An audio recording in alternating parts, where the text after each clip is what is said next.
Teenage daughter who attended Harper Valley Junior High. Well, her daughter came home one afternoon and didn't even stop to play.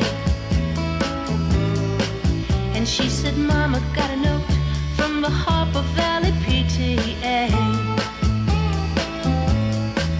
Well, the note said, "Mrs. Johnson, you're wearing your dresses way too high. It's reported you've been drinking and running around with men and going wild. And we don't believe you ought to be bringing up your little girl this way."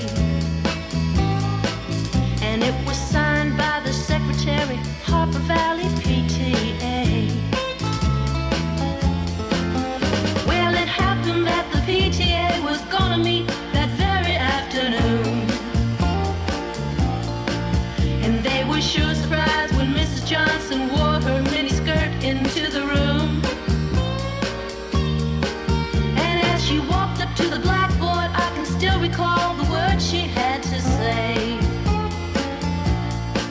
She said, "I'd like to address this meeting of the Harper